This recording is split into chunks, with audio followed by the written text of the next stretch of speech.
या तो बिहार में पत्रकार ज्यादा है या फिर बिहार के हर नौजवान ने पत्रकार बनने की ठान लिया है। तो मैं आपसे आग्रह करूंगा, एक साइड ले लो, कोई भी ना सामने से हटा लो, एक साइड कर लो। ये जो कैमरे वाले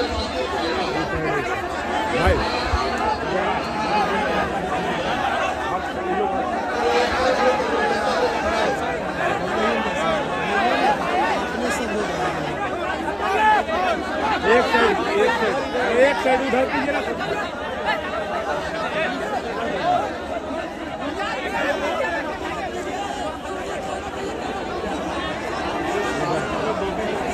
सामने आप भी तो हटिए, ऐसे कर रहे हैं, आप भी हटिए।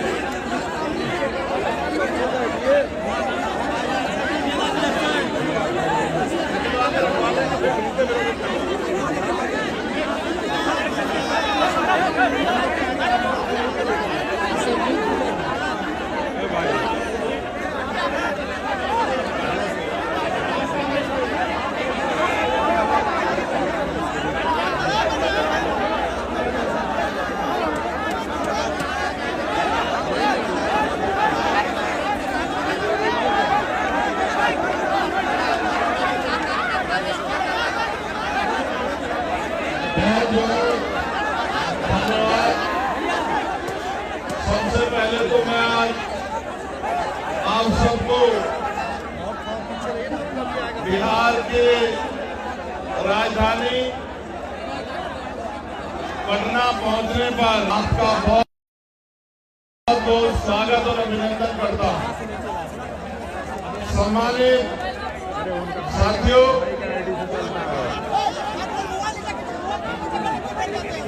आज भीम आर्मी आजाद समाज पार्टी के नेतृत्व में समाधान रैली के अवसर पर मुझे आपके बीच आने का मौका मिला है। इसके लिए मैं यहाँ की लीडरशिप का, आर्मी आजाद समाज पार्टी के प्रदेश कमेटी का, परमंडल कमेटी का, जिला कमेटी का, विधानसभा कमेटी के नेताओं का बहुत बहुत धन्यवाद। आप जो जितना पे उतने पे कर लीजिए। आज समाधान रैली में अपनी बात को रखते हुए मैं सबसे पहले सभी धर्मों में जन्मे सभी संतों, गुरुओं और महान पुरुषों को नमन करता हूं। उनमें भी करुणा के सागर तथागत गौतम बुद्ध, संत शिरोमणि सद्गुरु रविदास जी महाराज, भगवान वाल्मीकि महाराज, गुरु नानक देव और संत कबीर जी को नमन करता हूं। साथ साथ ज्योतिबा फूले, छत्रपति साहूजी महाराज, डॉक्टर बाबा साहब अम्बेडकर, ईवी पेरियार रामानायकर स्वामी, पेरियार ललई यादव, बाबू जगदेव प्रसाद कुशवाहा, जननायक कपूरी ठाकुर, महाराजा चौहरमल, बिजली पासी,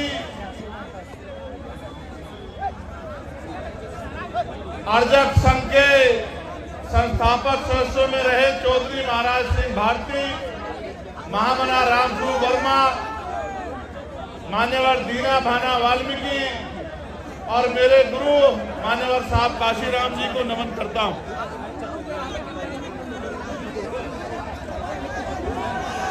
आज हम सब लोग एक विशेष उद्देश्य के लिए पटना में इकट्ठा हुए हैं और जब मैं यहां आया और जिस तरह का प्यार, जिस तरह की संख्या मैंने आपकी देखी तो मेरा विश्वास मजबूत हुआ कि समाधान सुनिश्चित है। आपकी समस्याओं का समाधान आने वाले कल में सुनिश्चित है, क्योंकि जब जब आप अपनी समस्याओं के लिए ईमानदारी से काम करोगे और समस्या का हल ढूंढने का प्रयास करोगे, तो क्योंकि भारत में लोकतांत्रिक व्यवस्था है और बिहार तो लोकतंत्र के जननायकों में से बड़े बड़े नेता जिन्होंने बिहार में जन्म लिया, ये क्रांतिकारी धरती है। यहाँ की समस्याओं का हल तो बहुत जल्द सुनिश्चित हो जाएगा। आज आपका जुटा ये जनसमूह इस बात की गवाही दे रहा है कि आने वाला कल कमजोरों का, गरीबों का, दलितों का, पिछड़ों का, आदिवासियों का, मुसलमानों का, अन्य धार्मिक अल्पसंख्यकों का और हर जातियों के गरीब लोगों का है। ऐसा विश्वास मेरा आज आपकी संख्या के आधार पर यहाँ मजबूत होगा। साथियों, मैंने बहुत सारी समस्या आपकी सुनी, वक्ताओं के माध्यम से मंच में मैंने बहुत सारी समस्याओं को जाना और एक बहुत बड़ी संख्या यहाँ माताओं बहनों की भी है जो बड़े लंबे समय से जिम्मेदारी से इस मंच की तरफ देख रही हैं। बहुत बड़ी संख्या में नौजवान और जिम्मेदार लोग भी पहुंचे हैं। हालांकि आप भी जानते हैं कि पहले रैली एकदम फेल हो जाएगा, लेकिन मैं समझता हूं कि वो आपकी शक्ति से अनभिज्ञ है, उनको आपके संघर्ष की जानकारी नहीं है, इसलिए उनको ऐसा लगा कि अगर एक की जगह कार्यक्रम किसी अन्य तिथि में होगा तो कार्यक्रम सफल नहीं होगा। मैं मुख्यमंत्री जी को ये कहना चाहता हूं कि ये तो मात्र ट्रेलर है, पिक्चर तो हमारे साथियों, ये दिन 15 अगस्त 1947 को आजाद हुआ है। 16 अगस्त 1947 को हम लोग इस देश में ब्रिटिश हुकूमत के अधीन थे।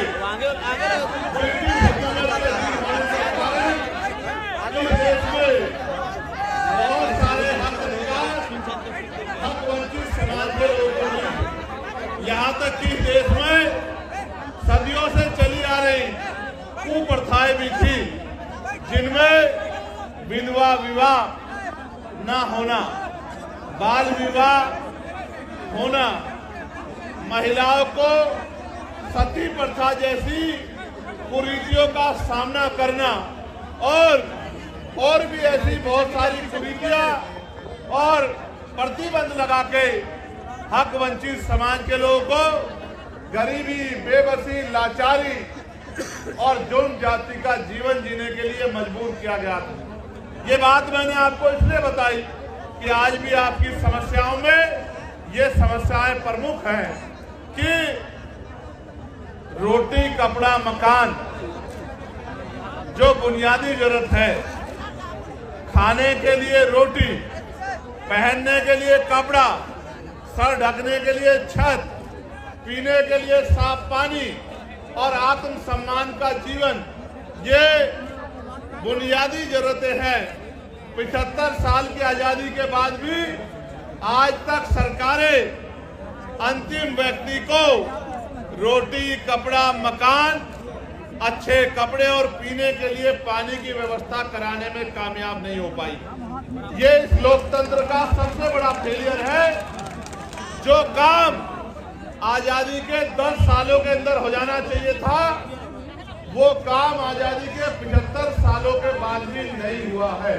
इसका उदाहरण ये है कि देश के प्रधानमंत्री कहते हैं कि हम 80 करोड़ लोगों को मुफ्त में राशन देते हैं। अगर इस देश में लोगों की जेब में पैसा होता, वो गरीबी के जीवन से निकल पाते, तो 80 करोड़ लोगों को मुफ्त में राशन नहीं देना पड़ता। क्योंकि भारत का खून स्वाभिमानी खून है। ये हाथ फैलाने में नहीं, मजबूती से संघर्ष करने में भरोसा रखता है, लेकिन इसको मजबूर किया गया हाथ फैलाने के लिए, सिस्टम बना के किया गया है। मैं इसलिए आपसे कह रहा हूं और मैं तर्क के साथ आपको कहना चाहता हूं मीडिया भी इस बात को दिखाएगा कि भारत के साथ साथ कई ऐसे अपनी कंट्रियां भी हैं, कई ऐसे देश भी हैं जो भारत के समकालीन या भारत के बाद आजाद हुए, और आज उन देशों में जाके देखोगे तो आपको एहसास होगा कि वो भारत से लगभग 50 साल आगे चल रहे हैं। जब एक समय में आजाद हुए देश अगर बहुत दूर ना जाके यहीं चाइना को देखा जाए, भारत की इकोनॉमी, यहाँ के नेतागण 5 ट्रिलियन बनाने की बात करते हैं। अगर हम चाइना की इकोनॉमी से उसकी तुलना करें तो हम 1/4 पर भी नहीं पहुंच पाए हैं। एक समय में आजाद हुए देशों में इतना अलग अलग तरह का आर्थिक गैर बराबरी का जो उदाहरण मिलता है, ये इस बात का उदाहरण है कि आज भी इस देश का अंतिम व्यक्ति बुनियादी सुविधाओं से वंचित है। और मुझे कहने में कोई परहेज नहीं है कि इनमें भी दलित, आदिवासी और पिछड़े वर्ग के लोगों के हाल बहुत बुरे हैं। आज भी हमारी बहनों को घर चलाने के लिए कोल्हू पे काम करना पड़ता है, भट्टों पे काम करना पड़ता है, दूसरों के जमींदारों के खेतों में काम करना पड़ता है, सर पे ईंटें उठानी पड़ती है। मुझे सबसे बड़ी पीड़ा तब हुई थी जब कोरोना काल में मजदूर शहरों से पलायन करके घर की तरफ चला था, और इन सरकारों के पास उन मजदूरों को देने के लिए, घर पहुंचाने के लिए ट्रेन की व्यवस्था भी नहीं थी। इस मेरे परिवार ने जो दूसरों के महल बनाता है, घर बनाता है, बिल्डिंग बनाता है, कंपनी बनाता है, इन अमीरों के पास कोरोना काल में इन गरीबों को का पेट भरने के लिए रोटी की व्यवस्था भी नहीं थी। मैंने देखा किस तरह मजदूर पलायन करके आया, कहीं ट्रेन के नीचे जाके मरा, कहीं भूखे पेट मरा, कहीं पानी की कमी के कारण मरा, और माए अपने बच्चों को बैग की चैन के ऊपर अपने बच्चों को लिटा लिटा के सफर कर रही थी। पैर में छाले पड़ गए, हाथों में छाले पड़ गए, गले सूख गए, हृदय गति रुक गई, हजारों लोगों की जान गई। लेकिन यहाँ की और केंद्र की निकम्मी सरकार बैठ के गरीबों की मौत का तमाशा देखती रही। ये हमने अपनी आंखों से देखा। सबसे ज्यादा मजदूर अगर देश के किसी कोने में जाता है तो वो बिहार का व्यक्ति है, जो अपना पेट पालने के लिए अन्य अन्य से प्रदेशों में जाके रोजगार ढूंढने का काम करता है। ये इन 15-15 साल चली निकम्मी सरकारों की देन है, जिन सरकारों की वजह से आज भी यहाँ का पढ़ा लिखा नौजवान रोजगार नहीं पा पाता है, और माताओं बहनों को भी घर को चलाने के लिए मजदूरी करना पड़ता है। गरिमाई जीवन देने का काम भी सरकार नहीं कर पाई है। आज जब हम लोग आजादी का अमृत उत्सव बना रहे हैं, अभी पार्लियामेंट में सेंट्रल हॉल में ये कहा गया प्रधानमंत्री जी द्वारा कि 75 साल हो गए हैं, ये अमृत काल है। ये कैसा अमृत काल है जहां एनसीआरबी का डाटा ये कहता है कि रोज महिलाओं के शरीर की धज्जियां उड़ाई जाती है, सामूहिक बलात्कार होते हैं, महिलाओं को तेजाब से नहलाया जाता है, महिलाओं की अस्मत को रोंदा जाता है, महिलाओं को दफ्तरों में और दफ्तरों के बाहर और गांव में सामंती व्यवस्था के आगे अपने आत्मसम्मान की रक्षा वो नहीं कर पाती। ये भी हमारे सामने ही है। और सरकारें कहती है और व्यवस्था कहती है कि भारत एक ऐसा देश है जहां महिलाओं को पूजा जाता है। मेरे बराबर में मीडिया की बहनें खड़ी हैं, नीचे महिलाएं जो पुलिस की नौकरी कर रही हैं वो बहनें भी खड़ी हैं। कभी उनके मन से भी पूछ के देखना कि रात को 10-11 बजे क्या वो उत्तर प्रदेश में, बिहार में या उत्तर प्रदेश में या देश के किसी भी प्रदेश में क्या ईमानदारी से निकल सकती है? सच ये है वो अकेले तो छोड़िए, वो परिवार के साथ भी आज नहीं निकल सकती है। ऐसी ऐसी घटनाएं सामने आती है कि हृदय कांप जाता है। और कुर्सी में बैठे नेता और उनके चाटुकार अधिकारी ऐसी ऐसी घटनाओं पे आंखें बंद कर लेते हैं। जब मैं बिहार के साथियों से बात करता हूं तो पता लगता है 13 साल की बच्ची का रेप हुआ, 12 साल की बच्ची का रेप हुआ, 15 साल की बच्ची गायब हो गई, 2 सगी बहनें गायब हो गई, कहीं मार के 2 बहनों को लटका दिया गया। तो ऐसा महसूस होता है कि देश में गरीबों का, और गरीबों में भी दलित पिछड़े आदिवासियों का, उनकी बच्चियों की इज्जत का कोई मोल नहीं है। यहाँ देश में कुत्ते, बिल्ली, बकरी, गाय, गधे, घोड़े की इज्जत है, उनका भी सम्मान है, लेकिन इंसानों का सम्मान नहीं है। तो ये महसूस होता है कि ये सरकारें किसका काम कर रही है? क्या ये गरीबों का काम कर रही है या ये अमीरों का काम कर रही है? जहाँ हमारे सेना में घोर जातिवाद और अपमान का सामना करने वाले हमारे साथी भी यहाँ मौजूद हैं, जो लंबे समय से इस गैर बराबरी और इस अन्याय के खिलाफ लड़ रहे हैं। लेकिन मुझे बड़े कष्ट के साथ कहना पड़ रहा है कि ये सत्ता के पास भी गए और विपक्ष के बड़े बड़े नेताओं के पास भी गए, लेकिन इनकी समस्या का समाधान सरकार नहीं कर पा रही है। इसका मतलब सरकार नहीं चाहती कि सेना के साथियों के तिरंगे को उठाने वाले साथियों का सम्मान होना चाहिए। सम्मानित साथियों, मैं किस किस की पीड़ा आपके सामने रखूं? मैं तो ये समझता हूं आज नहीं तो कल इस देश के नौजवान को अपने गरिमाई जीवन के लिए संघर्ष करने के लिए खड़ा होना पड़ेगा।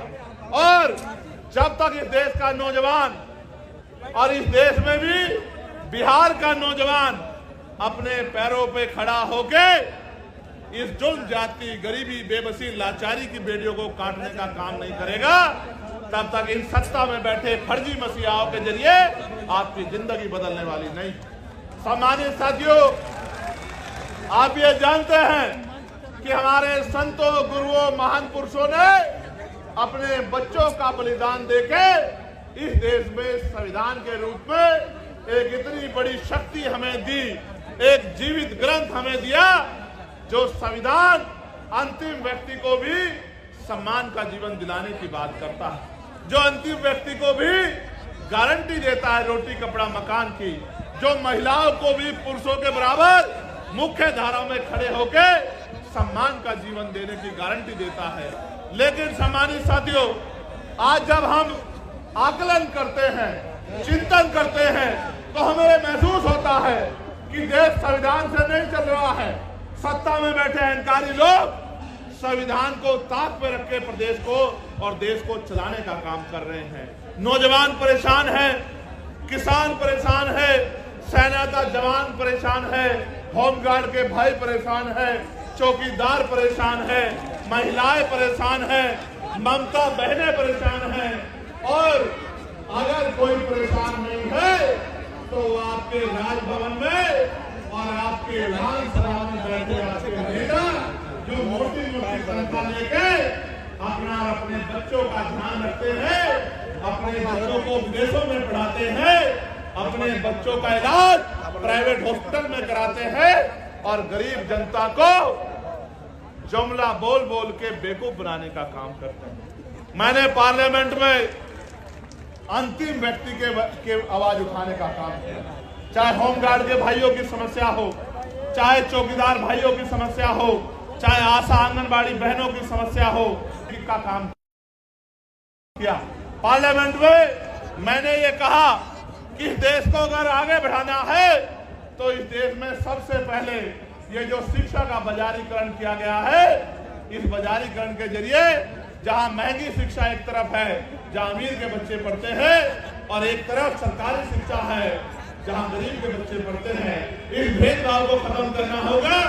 और प्रधानमंत्री, राष्ट्रपति से लेकर मुख्यमंत्री, विधायक, सांसद और क्लास 1 के अधिकारी से लेकर 4 क्लास के कर्मचारी तक के बच्चों का, गांव के सरपंच से लेकर और विधायक, एमपी सबके बच्चों का की पढ़ाई सरकारी स्कूल में होनी चाहिए, जहाँ किसान का बच्चा बैठ के पढ़ता है, जहाँ मजदूर का बच्चा बैठ के पढ़ता है, उसी टेबल पे मंत्री, विधायक, सांसद, मुख्यमंत्री, राज्यपाल का बच्चा भी पढ़ना चाहिए।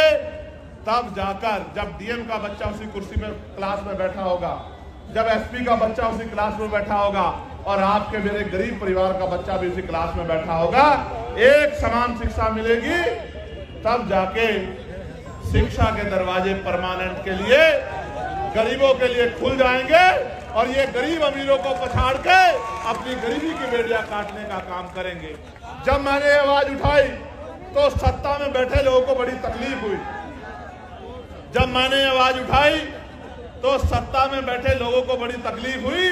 वो तकलीफ इसलिए हुई कि जब मैंने प्राइवेट स्कूलों पे उनको बंद करने की बात की तो जिन नेताओं ने प्राइवेट स्कूल खोले हैं उनको लगा चंद्रशेखर तो उनके रोजगार को बंद करवा देगा। मैं ये कह रहा हूं, नेताओं का रोजगार बंद होता हो तो हो जाए, गरीब के बच्चों के आगे बढ़ने का रास्ता बंद नहीं होना चाहिए। क्योंकि बाबा साहब अम्बेडकर ने कहा था कि शिक्षा शेरनी का दूध है, जो पिएगा वो दहाड़ेगा। आज अगर मैं अपनी बात को रख रहा हूं तो इसी शिक्षा की वजह से रख रहा हूं कि मुझे शिक्षित होने का मौका मिला है और मैं लोगों की समस्या को समझ सकता हूं और सरकार को समझा सकता हूं। मैंने ये कहा पार्लियामेंट में कि अगर इस देश को बदलाव करना है तो हेल्थ पॉलिसी में सुधार की जरूरत है। पूछा गया कैसी होनी चाहिए, मैंने कहा होनी ऐसी चाहिए कि गरीब के बच्चों को भी, गरीब आदमी को भी सरकारी अस्पताल में इलाज के लिए सरकार कहती है कि हमने बड़े अच्छे सरकारी अस्पताल बना दिए हैं। बिहार के लोगों को तो मैं ये कहूंगा कि मैंने बाढ़ में आपके तैरते हुए हॉस्पिटल देखे हैं। मैंने आप छोड़िए गया को छोड़िए, मोतिहारी को छोड़िए, बक्सर को छोड़िए, मैंने तो पटना के हॉस्पिटलों में 2-2 फीट पानी भरा हुआ देखा है, स्ट्रेचर तैरती हुई देखी है, दवाइयां तैरती हुई देखी है। यही डबल इंजन की सरकार का विकास बिहार में है। तो मैंने कहा, गौर करके सुनना, मैंने कहा कि जो नेता गरीबों से कहते हैं, जनता से कहते हैं कि आपके लिए अच्छे अस्पताल बनवा दिए हैं, उन नेताओं का इलाज भी उन्हीं अस्पतालों में होना चाहिए। नेताओं का इलाज तो प्राइवेट हॉस्पिटल में होता है, विदेशों में जाके होता है, फोर्टिज में होता है, मैक्स में होता है, और गरीबों का इलाज सरकारी अस्पताल में होता है, जहां डॉक्टर नहीं है, जहां दवाई नहीं है। डॉक्टर के पास जाओगे तो ऐसा व्यवहार करेगा। सब डॉक्टर तो बुरे नहीं है, लेकिन बहुत सारे डॉक्टर ऐसा व्यवहार करते हैं कि ये गरीब जबरदस्ती उनके अस्पताल में घुस गए। दवाई नहीं मिलेगी, कोई मशीन नहीं है, एक्सरा, ईसीजी, एमआरआई, कोई मशीन नहीं है, बाहर से टेस्ट कराओ, जेब काटने का काम होगा। तो मैंने ये कहा कि प्रधानमंत्री हो, राष्ट्रपति हो, केंद्रीय सचिव हो, प्रमुख सचिव हो केंद्र के, या मुख्य सचिव हो, या डीएम हो, एसएसपी हो, या मुख्यमंत्री हो, या मंत्री हो केंद्र के, स्टेट के, विधायक हो, सांसद हो, सबका इलाज और उनके बच्चों का इलाज सरकारी अस्पताल में होना चाहिए। जब उनका इलाज सरकारी अस्पताल में होगा तो आप देखना डॉक्टर भी होंगे, दवाई भी होगी, टेस्ट भी होंगे और गरीबों की जेब भी कटनी बंद हो जाएगी। ये बात मैंने पार्लियामेंट में रखी। सम्मानित साथियों, मैं लगातार बिहार को संघर्ष करते देख रहा, बहुत सारी समस्याएं मेरे सामने रखी हैं। मैं आपको बहुत बड़ी गारंटी तो नहीं देता, क्योंकि इस गारंटी का काम तो देश के प्रधानमंत्री ने ले रखा है कि वो गारंटी बहुत देते हैं। वो तो इतनी गारंटी देते हैं कि इनकी गारंटी में कमजोर वर्गों के जीवन की गारंटी भी पीछे चली गई है। इसलिए मैं आपको एक ही गारंटी दे सकता हूं कि रोटी, कपड़ा, मकान पीने के लिए साफ पानी, पहनने के लिए अच्छे कपड़े, अच्छी शिक्षा, अच्छी चिकित्सा और नौजवानों को, पढ़े लिखे नौजवानों को रोजगार, महिलाओं को घर पे कुटीर उद्योग लगा के रोजगार। ये बहुत कोई बड़ा काम नहीं है। मैं आपको गारंटी देता हूं, आने वाले समय में आप आजाद समाज पार्टी को अवसर देना। अगर 1 साल के अंदर ये काम करके नहीं दिखाया तो जो आप कहोगे वो बात हम लोग आप लंबे समय से कभी किस पार्टी को मौका देते आए हो? कभी आप किसी को बनाते हो, कभी आप किसी को बनाते हो और 5 साल तक आप इंतजार करते हो कि ये नेता किसी के बारे में ऐसे शब्द ना कहो जो आप अपने पिता के लिए नहीं सुन सकते। अगर सुन सकते हो तो कहो। मैं आपको गलत रास्ते पे नहीं ले जाना चाहता। हमेशा याद रखो, दूसरे के लिए उन्हीं शब्दों का प्रयोग करो जो आप अपने लिए सुन सकते हो। अगर नहीं सुन सकते हो तो ऐसे शब्दों का प्रयोग ना करो, क्योंकि हर आदमी सम्मान रखता है। हमारा उनका राजनीतिक विरोध है, उनके कार्यशैली अच्छी नहीं है। हम उनकी आलोचना कर सकते हैं, उनके द्वारा बोले गए झूठ को बेनकाब कर सकते हैं, जनता के सामने उनकी असलियत को रख सकते हैं, लेकिन किसी को गलत कहना व्यक्तिगत रूप से ये अच्छा नहीं है। इसलिए मैं अपने साथियों से कहूंगा कि वो समझदार बने।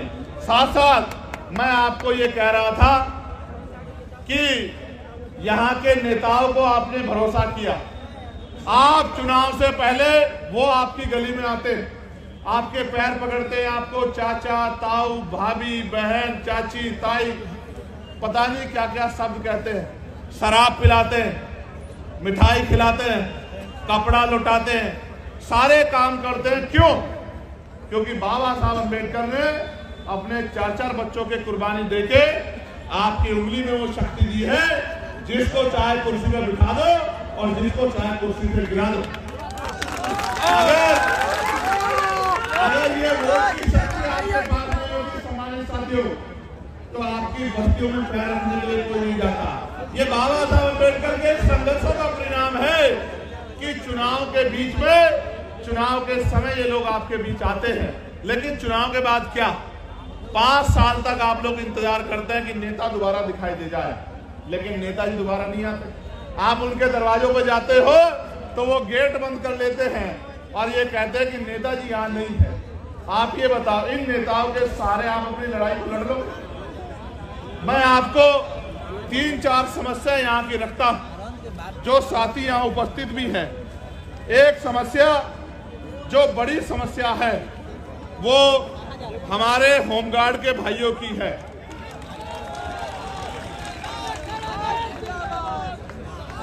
जो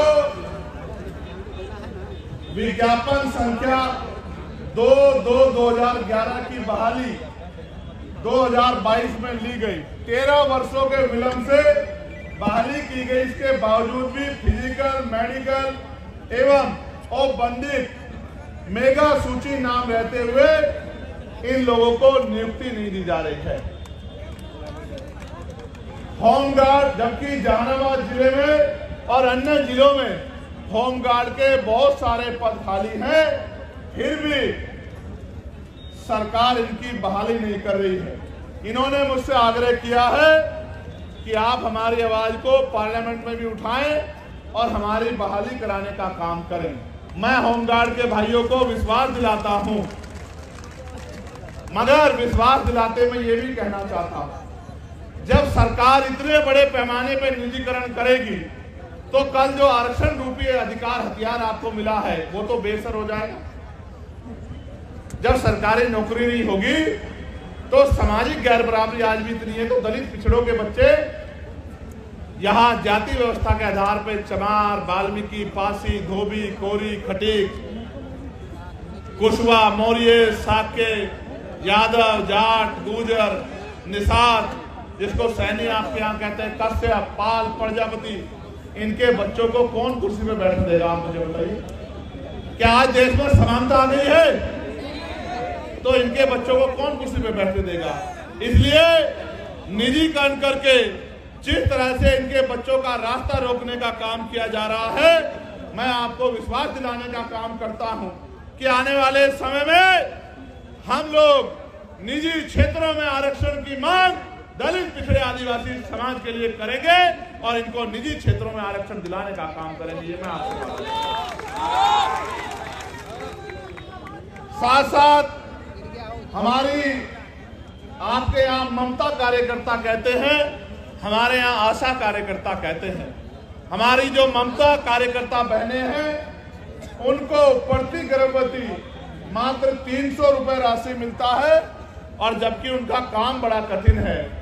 इसलिए मैं सरकार से मांग करता हूं कि मिनिमम 30,000 रुपए वेतन उनका करना चाहिए, जिससे वो सम्मान का जीवन प्राप्त कर सके और उनको परमानेंट भी करना चाहिए। मैं तो होमगार्ड के भाइयों के लिए भी 30,000 रुपए के वेतन की जो है सरकार से मांग करता हूं कि 30,000 रुपए का मिनिमम वेतन होमगार्ड के भाइयों को मिलना चाहिए। हमें कितना मिलता है? 24,000। अभी तुमको तो मिल ही नहीं रहा, लेकिन जो लगे उनको तो 30,000 मिलना चाहिए। जब आप लगे आपको भी 30,000 रुपए मिलना चाहिए। ये मांग मैं सरकार को करता हूं।